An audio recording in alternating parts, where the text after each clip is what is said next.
Hey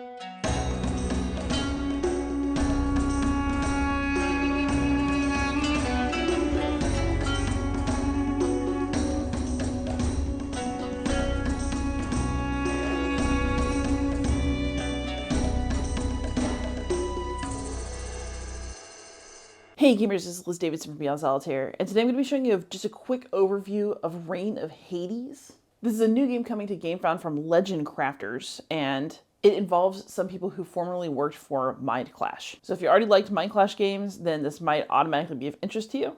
And either way, I'm going to make sure that you know basically what you're getting into if you decide to back this game. So what I've got here is the prologue all set up. We're going to talk just basically about how the game works, and then I'll give you a sense of what might be coming, but I don't want to spoil too much. But basically the idea is that in Reign of Hades, you are Olympian gods whose powers have been taken away, and you're going to spend a campaign regaining those powers so that you can confront Hades, put him back in Tartarus where he belongs, and reclaim your spots on Mount Olympus. I set up Artemis and Hephaestus because most of the videos that I've seen so far have shown Zeus and Athena, who are also cool. But basically this game has a lot of moving parts that slot together in an interesting way, and that's what I want to talk about. So when you're looking at player stuff, this is the prologue board, but just for further illustration, when you start to level up, you've got these actually really nice boards with this double layering where things are going to fit in. You're going to have versions of all of your abilities that can be leveled up, so you're going to change what goes in here, and you're going to have ways to kind of extend your actions by paying resources that are going to, help you do more over the course of a game. You're also going to be able to level up over time, and this is going to help you track that. So the game has a lot more coming. I'm just showing you the prologue because I want to show you the absolute basic version of gameplay, and then it's just going to kind of escalate from there. So basically what happens in this game is that you divide your turn into waves. And in each of those waves, one player is going to be basically in the battlefield position, which means that they're out in the open, they're actively fighting. And then the other will be in cover, and they can take different, more stealthy support actions. And then for the second wave around, they're going to switch. So there is a true solo way to play this game. You can play it with 4 people in 2 teams. There are 3-player rules, but I really think this game is designed to be a 2-player co-op at its best, and even solo, that's how I've been preferring to do it. But basically what we're looking at is a cooperative game where you switch off between being the one who's out in the open and the one who's in cover. And the way that's expressed is with these little double-sided cards. So if you are in the battlefield stance, you're going to be playing things off of the top half of these cards. When you're in cover, you're going to be playing off of the blue half of the cards. So you've got this kind of blue and gold switch off going on that color codes what you can and can't do depending on your current position. The other thing that's very interesting about this is that when you play your action cards, if you're in battlefield position, the other thing that's interesting is if you're doing these action cards, battlefield actions are not the same as cover actions. You have access to totally different things. So in battlefield, you're able to move, discover, so pick up items, start combat, lure, which means that you get enemies who are up here that you need to lure over to you so they don't overrun you, and drain, which means you can take the life force out of defeated enemies. If you're in cover, you can sneak, which is like a less risky way to move. You can heal. You can lure attack, which means you can lure an enemy over and try to hurt it, which is pretty cool. And then you can also rest and regain some of your resources. There are also cards called feat cards that are going to let you do special things in battle. So when you're doing combat, you can either play the top half of these feat cards as the person who's in battlefield stance, or if you are in cover, you can play yours to support others.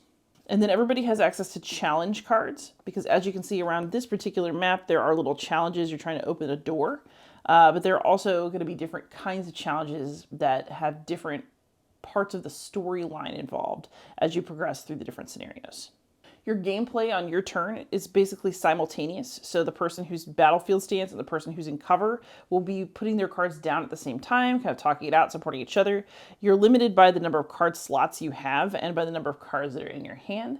And then you'll pull cards back before you switch from battlefield to cover or from cover to battlefield.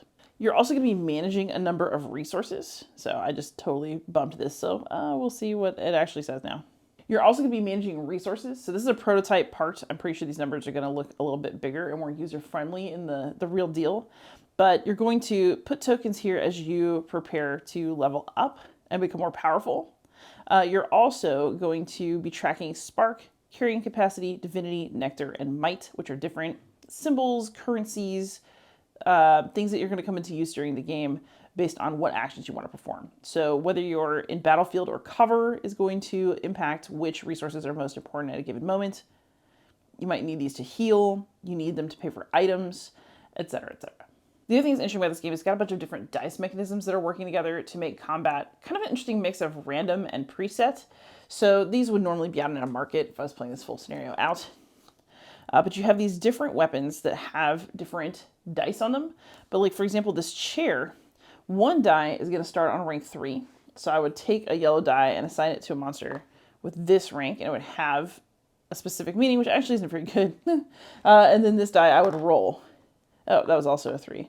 But you can manipulate dice before you resolve them in combat, but some dice are going to start on a certain face and some dice you're going to roll. And then you can do some manipulating and re-rolling from there. But the game gives you sort of a mix of known factors when you are fighting and then unknown ones that are based on die rolls.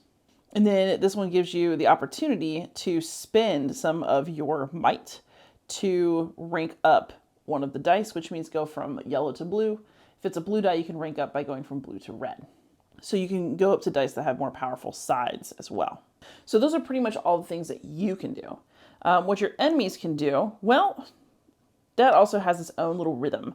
But the basics are that there are enemies that can be directly engaged with you that you have to deal with. And there are enemies that end up over here in the sentinel track. They're kind of looking for you. You're not directly engaged with them. But if this track overflows, then bad things happen because you've been overrun. So you can draw enemies to you either by moving into spaces that are going to have these little minis that indicate there's an encounter there, or you can lure enemies that are already out to you using the lure action. And then what enemies are able to do to you on a turn, it depends on whether you actually manage to engage them or not. So if you have enemies that you ignore who are in your face, they're going to do worse things to you. So you also need to be very careful about making sure that you don't have too many enemies that are in direct combat with you. At the same time, you're going to have to move around to get stuff done, and sometimes the enemies slow you down, block your way. So you're kind of playing this balancing act between going places and doing what you need to do, getting through enemies. There are scenarios where you need to defeat enemies, but you also don't want to just run around and attract a whole bunch of them and then not do anything about it, because you're either going to get overrun and hurt over here, or you're going to get overrun and hurt up here. The other thing that's kind of neat is that the player who's in battlefield is going to be, as I mentioned, doing most of the main combat, but within a certain range, the player who's in cover is going to be able to play support cards to help them with any of the combats they have going on. After this prologue scenario, you're going to go to a much less powerful version of yourself because you're going to have lost all of your powers. But then you're going to get to spend the rest of the game leveling up in order to get back to where you want to be. So I do have a few comments about this game. It's a preview, everything's in prototype form, but I do have some thoughts. So one is that there are really a lot of neat design concepts here. I think that the idea of changing stances is really cool. I like that you have limited cards that you can play with the possibility to upgrade that, or the possibility to kind of overclock a little bit by spending additional resources. I like the different action sets. I think there's a lot in this game going on that's very, very cool. I also like the symbolic, you can get overrun by monsters in the sentinel track. This game really forces you to deal with things in the smartest way possible. It's like a fun mix of fighting and good card play and kind of like a little bit of a puzzle. And so all of that I really, really like. I do have some qualms, however, and they're mostly sort of user experience issues. So the first is that I don't really know why these minis are here.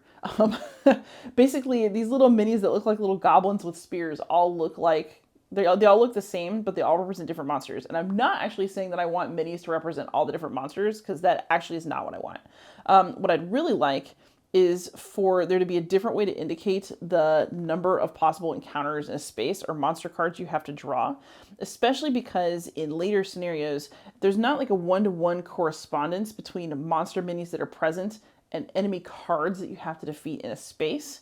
You have to defeat like a number of cards in order to remove one mini, and I just think that that's weird. I would really like for it to be a little bit more intuitive, and I think that the lack of intuitiveness is actually probably my number one beef with other aspects of this game as well. So all these symbols, they make sense once you know what they are, but I had to keep looking stuff up. I don't actually find, I'm sure there are a lot of reasons why you would want to have a game that's as language independent as possible. And I get it, but I would really rather there just be some words here sometimes. Like,